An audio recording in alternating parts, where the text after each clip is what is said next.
Hello guys, welcome back to another chapter. I'm just really happy. I'm loving these chapters. They're getting so good. I think we're on 33. I'm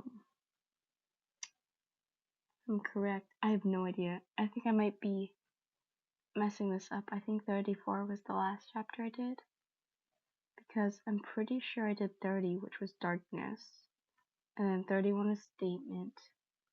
I have to go back and fix some of that. Sorry about that, guys. But yeah.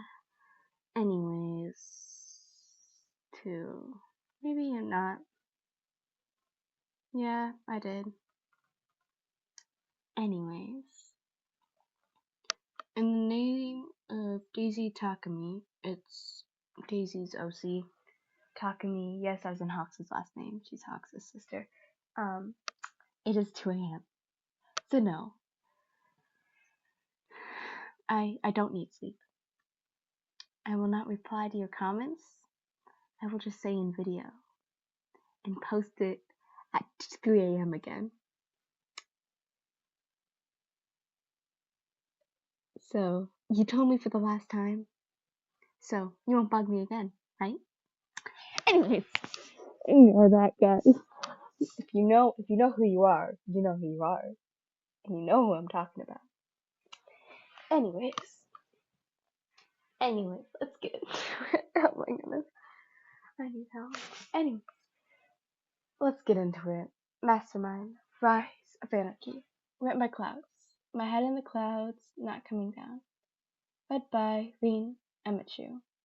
Chapter 30-something. I'll figure that out when I'm editing my video. Corpse. Summary. Ochako goes out on a solo patrol. A few hours after sunset, Sue changed into a hero costume and left the dorms to meet Shinso for a stealth lesson. She hadn't seen Shinso leave the dorms, but he hadn't been there when she left, so he must have snuck out at some point, which alone was pretty amazing proof of what stealth training he had been doing with Aizawa.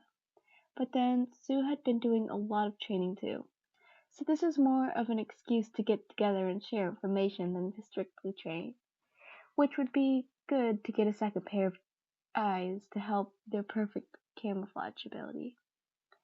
She would have to ask Ochako to come along and train with them if she thought it wouldn't do any good, but she would just have seen it as a missed patrol and more blood on her hands. It wasn't fair how much pressure Nezu was putting on her. But at this point, if she missed patrol, Ochako would obsess over everyone who got hurt that night and wonder if she could have stopped it if she'd gone out. She hated leaving Ochako to patrol alone, but Shinso had said that some information she'd find useful. It was sensitive, so they had to do it at night when there was no one else around. Ochako always had her comms on though, so Sue could only hope that she'd actually call for help if she needed it. When she got to the training ground B, where they met, Shinso wasn't anywhere to be seen, so Sue crouched down to wait. It wasn't like him to be late. Maybe he'd gotten distracted with something else or had to watch Eri? She heard a small chuckle above her and immediately tensed. If you were gonna play hide and seek, Shinso's voice echoed through the fake streets. It's usually smart to move, if you're seeking or hiding. Sue looked up to see Shinso hanging down at her from the underside. In awe of the awing she was practically beneath. He had his voice changer on, so she couldn't see his mouth, but his eyes almost looked like he was smiling or gloating. It wasn't difficult to tell. Well, he raised an eyebrow questioningly. What are you waiting for? Come up. Sue looked at him skeptically, but started climbing the wall.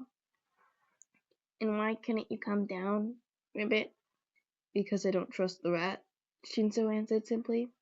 Neither does Aizawa.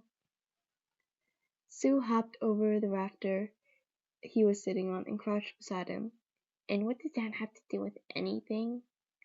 I spent a lot more time exploring campus, Shinzo answered, completely avoiding the question.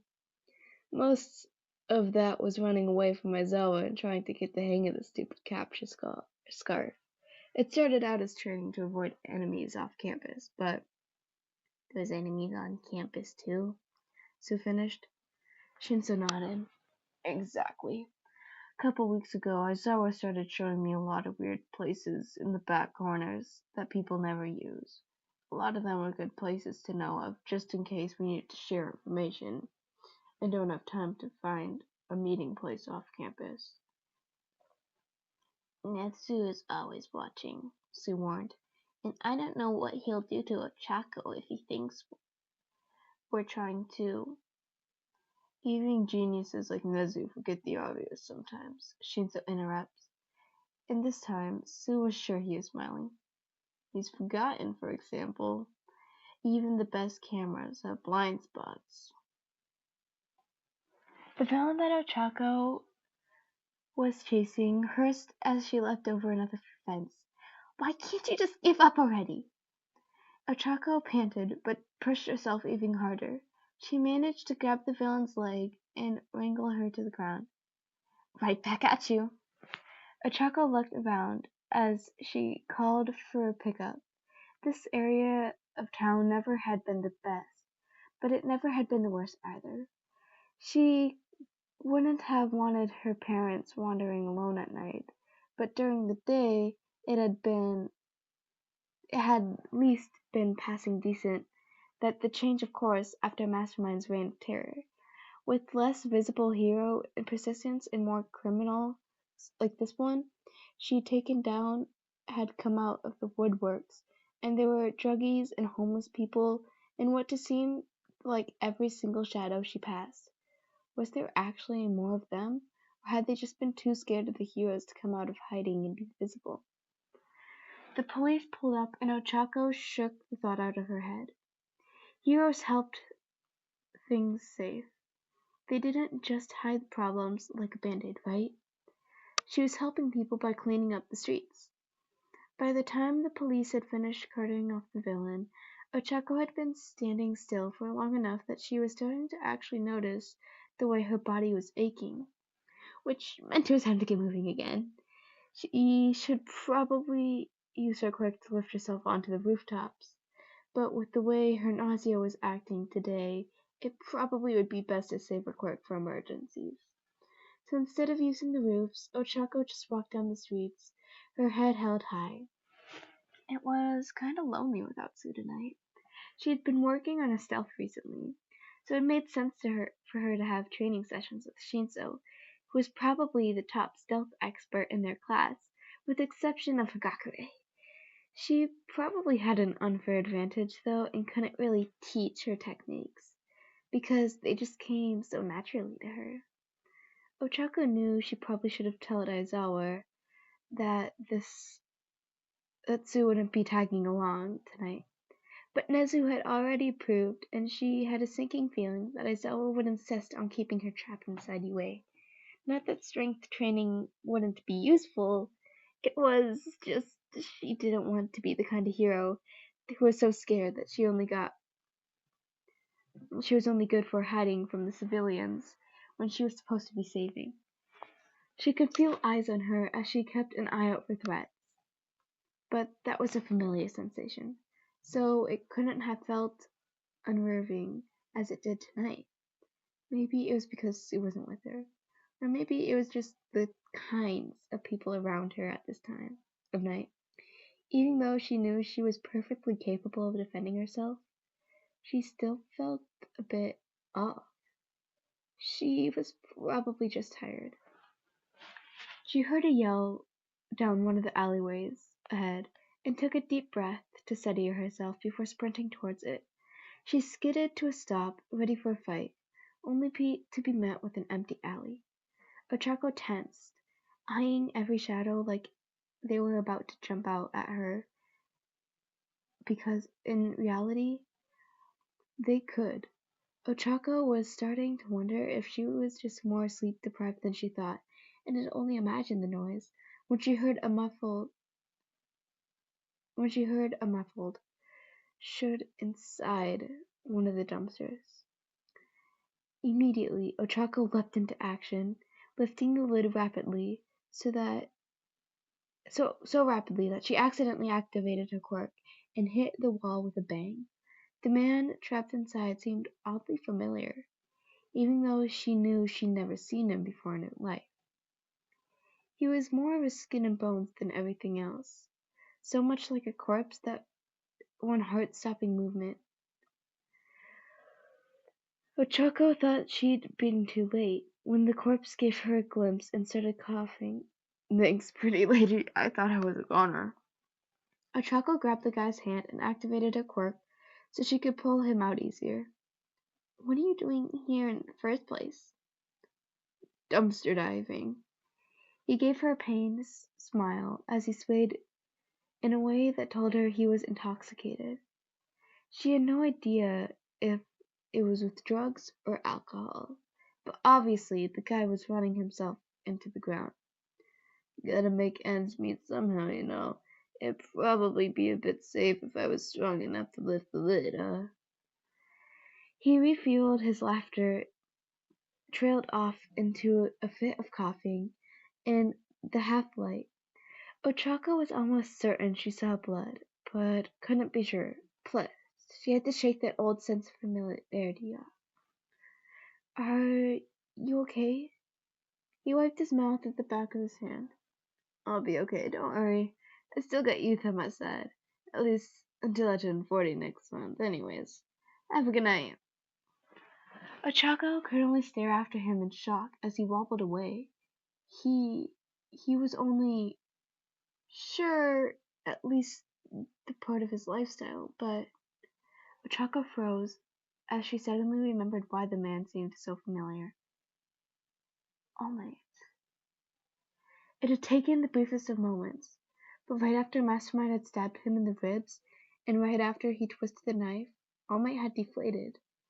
The class hadn't gotten much in the way of explanation, but Detective Sakashi had said something about a second hidden form that kept out of the public eye. No one had ever said so, but they all know the truth.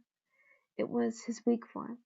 His strong form had been a facade to hide how much he was slowing down, and if he hadn't reverted into the cursed weak form in his final moment, there was a chance, however small, that he might have survived, and the world wouldn't be so much better than it was right now.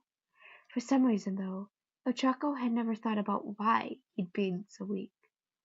He assumed it was because he was old, but there were plenty of other heroes like Recovery Girl and Gran Torino who were still going strong, so that couldn't be it. Was it because of villains and past injuries? But Ectoplasm had lost both of his legs in a villain attack, and could still keep fighting.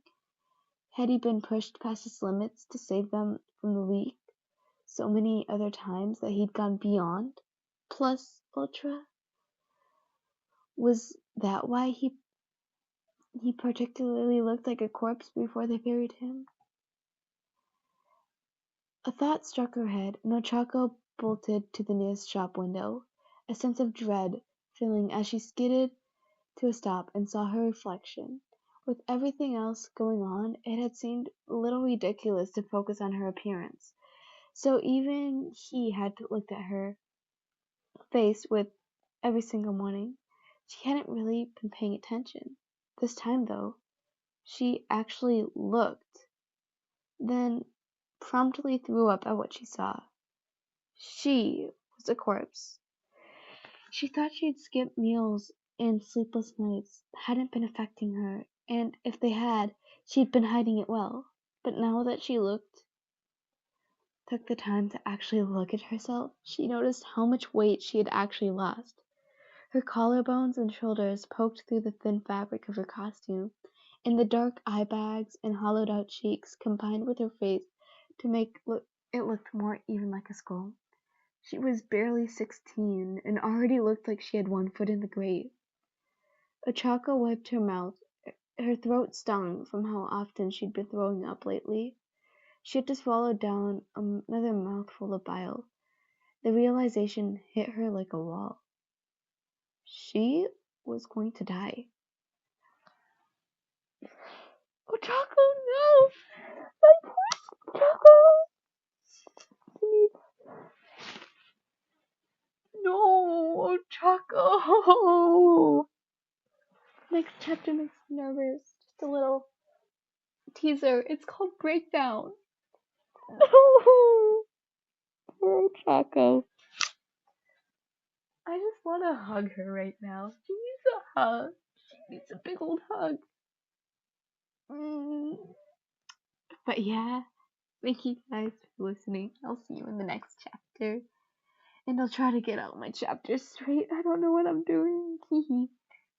Peace.